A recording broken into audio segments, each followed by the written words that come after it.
Namaste guys. So in this video I have increased the level of difficulty.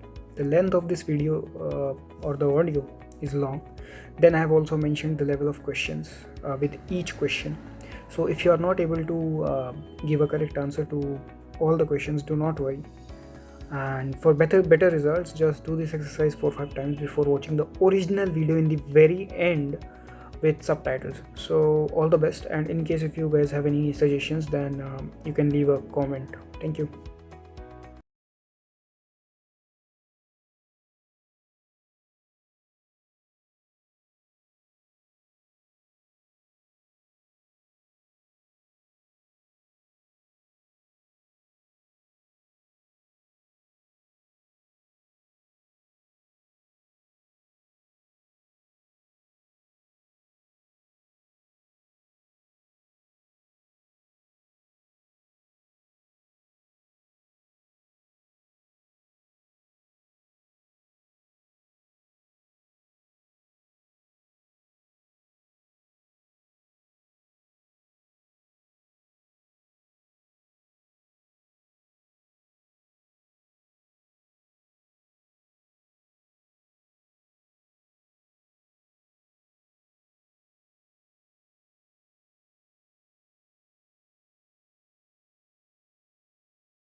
Bonjour à toutes et à tous. À la fin de la semaine commence à Glasgow la COP26, la négociation internationale sur le climat. La COP Climat rassemble 197 pays ou organisations internationales avec un objectif, lutter contre le changement climatique.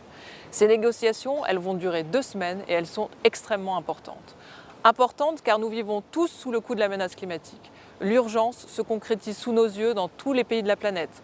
Menaces sur les ressources en eau, sur l'agriculture et donc sur l'alimentation. Événements extrêmes qui mettent en cause nos modes et nos lieux de vie, l'activité économique, mais aussi la stabilité politique de zones entières. L'urgence climatique, c'est le présent, plus uniquement l'avenir des générations futures. C'est parce que l'urgence est planétaire que ces négociations s'organisent sous l'égide des Nations Unies. C'est parce qu'un pays ne peut pas lutter efficacement contre le changement climatique sans son voisin que l'Union européenne présente une position unie et ambitieuse à la table des négociations de la COP. À Glasgow, la France ira avec un message clair. Il faut limiter le réchauffement climatique à 1,5 degré en plus par rapport au niveau pré-industriel. Pays hôte et président de la COP21, la France, qui est garante de l'accord de Paris, réaffirmera à la COP26 son rôle moteur dans la lutte contre le changement climatique. Avec l'Union européenne, nous défendrons une transition juste et socialement équitable. C'est dans cette perspective que le ministre de l'Europe et des Affaires étrangères, Jean-Yves Le Drian, a porté en 2021 la loi qui met l'aide publique au développement au service de la lutte contre le changement climatique. Nos priorités, elles sont de 3 ordres. 1. Limiter le réchauffement. L'Union européenne s'est engagée à cet égard à diminuer ses émissions d'au moins 55% d'ici 2030 et à atteindre la neutralité carbone à horizon 2050. 2. Accélérer la mise en place de solutions concrètes pour nous adapter à l'impact du changement climatique. 3. S'engager financièrement pour les pays en développement et en particulier les plus vulnérables au changement climatique. Enfin, la COP, c'est aussi 2 semaines de discussions intenses avec la société civile. Les négociations climatiques sont sans doute les négociations les plus ouvertes et les plus à l'écoute du citoyen. Pourquoi ? Parce que la lutte contre le changement climatique, tout le monde a un rôle à jouer. Les gouvernements, bien sûr, mais aussi les collectivités locales, les entreprises, les ONG, les jeunes, en somme, tous les citoyens. Le président de la République, le ministre de l'Europe et des Affaires étrangères et la ministre de la Transition écologique porteront ce message à Glasgow. Retrouvez l'actualité de la COP26 sur nos réseaux sociaux et sur le site internet France Diplomatie. Merci à vous.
Bonjour à toutes et à tous. À la fin de la semaine commence à Glasgow la COP26, la négociation internationale sur le climat. La COP Climat rassemble 197 pays ou organisations internationales avec un objectif, lutter contre le changement climatique. Ces négociations, elles vont durer 2 semaines et elles sont extrêmement importantes. Importantes car nous vivons tous sous le coup de la menace climatique. L'urgence se concrétise sous nos yeux dans tous les pays de la planète. Menaces sur les ressources en eau, sur l'agriculture et donc sur l'alimentation. Événements extrêmes qui mettent en cause nos modes et nos lieux de vie, l'activité économique, mais aussi la stabilité politique de zones entières. L'urgence climatique, c'est le présent, plus uniquement l'avenir des générations futures. C'est parce que l'urgence est planétaire que ces négociations s'organisent sous l'égide des Nations Unies. C'est parce qu'un pays ne peut pas lutter efficacement contre le changement climatique sans son voisin que l'Union européenne présente une position unie et ambitieuse à la table des négociations de la COP. À Glasgow, la France ira avec un message clair. Il faut limiter le réchauffement climatique à 1,5 degré en plus par rapport au niveau pré-industriel. Pays hôte et président de la COP21, la France, qui est garante de l'accord de Paris, réaffirmera à la COP26 son rôle moteur dans la lutte contre le changement climatique. Avec l'Union européenne, nous défendrons une transition juste et socialement équitable. C'est dans cette perspective que le ministre de l'Europe et des Affaires étrangères, Jean-Yves Le Drian, a porté en 2021 la loi qui met l'aide publique au développement au service de la lutte contre le changement climatique. Nos priorités, elles sont de 3 ordres. 1. Limiter le réchauffement. L'Union européenne s'est engagée à cet égard à diminuer ses émissions d'au moins 55% d'ici 2030 et à atteindre la neutralité carbone à horizon 2050. 2. Accélérer la mise en place de solutions concrètes pour nous adapter à l'impact du changement climatique. 3. S'engager financièrement pour les pays en développement et en particulier les plus vulnérables au changement climatique. Enfin, la COP, c'est aussi 2 semaines de discussions intenses avec la société civile. Les négociations climatiques sont sans doute les négociations les plus ouvertes et les plus à l'écoute du citoyen. Pourquoi ? Parce que la lutte contre le changement climatique, tout le monde a un rôle à jouer. Les gouvernements, bien sûr, mais aussi les collectivités locales, les entreprises, les ONG, les jeunes, en somme, tous les citoyens. Le président de la République, le ministre de l'Europe et des Affaires étrangères et la ministre de la Transition écologique porteront ce message à Glasgow. Retrouvez l'actualité de la COP26 sur nos réseaux sociaux et sur le site internet France Diplomatie. Merci à vous.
Bonjour à toutes et à tous. À la fin de la semaine commence à Glasgow la COP26, la négociation internationale sur le climat.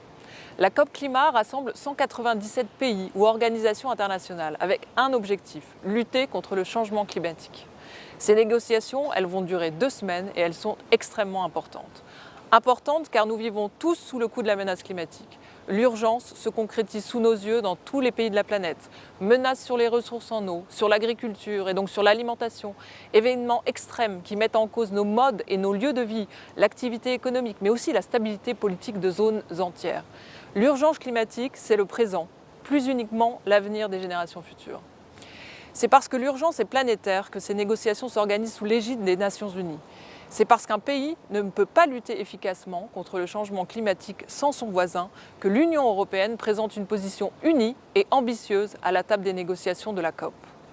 À Glasgow, la France ira avec un message clair. Il faut limiter le réchauffement climatique à 1,5 degré en plus par rapport au niveau pré-industriel. Pays hôte et président de la COP21, la France, qui est garante de l'accord de Paris, réaffirmera à la COP26 son rôle moteur dans la lutte contre le changement climatique. Avec l'Union européenne, nous défendrons une transition juste et socialement équitable. C'est dans cette perspective que le ministre de l'Europe et des Affaires étrangères, Jean-Yves Le Drian, a porté en 2021 la loi qui met l'aide publique au développement au service de la lutte contre le changement climatique. Nos priorités, elles sont de 3 ordres. 1. Limiter le réchauffement. L'Union européenne s'est engagée à cet égard à diminuer ses émissions d'au moins 55% d'ici 2030 et à atteindre la neutralité carbone à horizon 2050. 2. Accélérer la mise en place de solutions concrètes pour nous adapter à l'impact du changement climatique. 3. S'engager financièrement pour les pays en développement et en particulier les plus vulnérables au changement climatique. Enfin, la COP, c'est aussi 2 semaines de discussions intenses avec la société civile. Les négociations climatiques sont sans doute les négociations les plus ouvertes et les plus à l'écoute du citoyen. Pourquoi ? Parce que la lutte contre le changement climatique, tout le monde a un rôle à jouer. Les gouvernements, bien sûr, mais aussi les collectivités locales, les entreprises, les ONG, les jeunes, en somme, tous les citoyens. Le président de la République, le ministre de l'Europe et des Affaires étrangères et la ministre de la Transition écologique porteront ce message à Glasgow. Retrouvez l'actualité de la COP26 sur nos réseaux sociaux et sur le site internet France Diplomatie. Merci à vous.